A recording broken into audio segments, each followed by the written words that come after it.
This watch is so good, yet it's so easy to miss. If you've ever looked for an affordable integrated bracelet watch, chances are you came across one of those offered by Edifice. Welcome to Simple Watch Talks. I'm your host Mosti, and today we're looking at the Casio Edifice EFB-108D in this white dial color. The only other dial color available is black. Current price on Amazon is $89.99 USD. We'll come back to that a bit later. For now, if you'd like to pick one up for yourself, I'll leave some links for price suggestions in the video description. If you own this watch already, please share your experience with it by leaving a comment. Questions we'll try to answer are: does this watch offer good value? Is it small wrist friendly?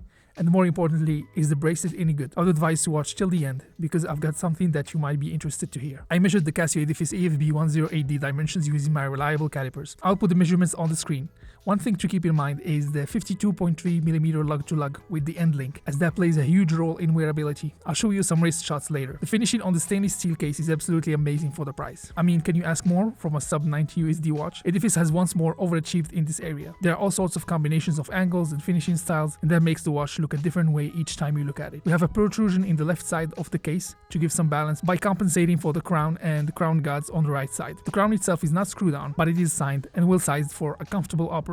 This watch can survive normal exposure to water with its 100 meters of water resistance rating thanks to the screw down case back. Casio Edifice EFB-108D is rocking a sapphire crystal for that extra resistance to scratches, which is again something to praise Edifice for. I mean, for a big brand to offer sapphire crystal in this price range, it's not too bad. By the way, if this is informative or entertaining, please leave a like and consider subscribing. Thank you. I picked this beautiful white dial for two reasons. I don't have enough white dials watches in my collection. White dials are very underrated. This specific one is very nice to look at, with vertical brushing that makes it look like a virgin painting canvas. The indices are applied in stainless steel and have a brushed finish to them, with a polished end to give it some interesting light reflections. We have a double marker at the 12 o'clock, which really helps set it apart and can be useful for hacking seconds. The outside chapter ring is printed in black, with black rectangles ahead of the indices. There's a wide date window at the 3 o'clock, and it's not too intrusive as it kind of blends with the dial. It is marked with a rectangular border for increased legibility. The hands on this watch are really well done in my opinion. The minute and hour hands are pencil style with a double surface, making them play with the light just like the applied indices. It is important to note that these are the only parts of the dial that have luminescence, and it is what you'd expect from Casio, a passable luminescence performance. The needle second hand is in blue with a metallic counterbalance, which for me helps with legibility and adds some interest to the watch in general. We have the Edifice logo, Casio and Edifice above the pinion, and Sapphire W are 100 meters below it. I would like to see Edifice simplify that logo in the future. Maybe keep the logo and drop the rest. I gotta be honest here, this is one of my favorite looking dials. It's just that beautiful. Being an integrated bracelet watch, all that wouldn't be of importance without a good bracelet. This one measures 23.9mm where it meets the end links and tapers all the way down to 80mm. It goes back to 19.7 at the clasp. Now, considering its price, the Casio Edifice EFB-108D's bracelet is good quality and has a brushed finish. It has solid links, solid end links, and it plays with the light in a satisfying way. It uses push pins to size, and the clasp is pressed with 4 micro adjustment points. This allows to size the bracelet to a near perfect fit. The clasp is obviously the bracelet's weakness, but it still exceeded my personal expectations, especially with the bad bracelet I experienced with the Edifice EFR-S108D that I reviewed last month. This watch is powered by the Casio module 5664. This module promises 3 years of battery life, plus or minus 20 seconds accuracy per month. Now let's talk about wearability. On my 6¼ inch wrist, this watch wears large, partially because of the extended end links, but I don't mind it at all. The watch being thin, under 9mm, really balances the wrist presence. Here is the EFR-S108D in comparison. I believe this will show you how wearable this watch is. Suffice to say, if you suffer from small wrist syndrome, you might want to try this watch before buying it. I really love the finishing on this watch's case, the bracelet and dial. The white dial looks really good. The date window doesn't bother me that much here. The blue seconds hand adds some flair and sportiness to it. The bracelet is absolutely spot on. I really wish Casio delivers more watches with this type of bracelet. This Casio Edifice EFB-108D is not perfect though. The clasp is passable despite having 4 levels of micro adjustment. I believe the dimensions can be dialed down a little bit to wear comfortably for small wrists. The outside chapter ring has some sub-second tracks, which do not really serve a purpose and hurt the overall aesthetics of the dial if you ask me. Does this watch offer good value?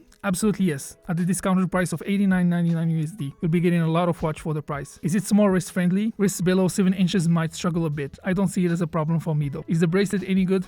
Aside from the clasp, the bracelet is a very pleasant surprise. If you watched the video up to this point, first of all, hats off to you, my friend. I will release a video comparing this Casio Edifice EFB-108D to the Casio Edifice EFR-S108D that I reviewed last month. Please subscribe so you don't miss that. If you'd like to see more Casio Edifice watches, I got 2 for you to watch next. I'm sure you will like them. Thank you for watching.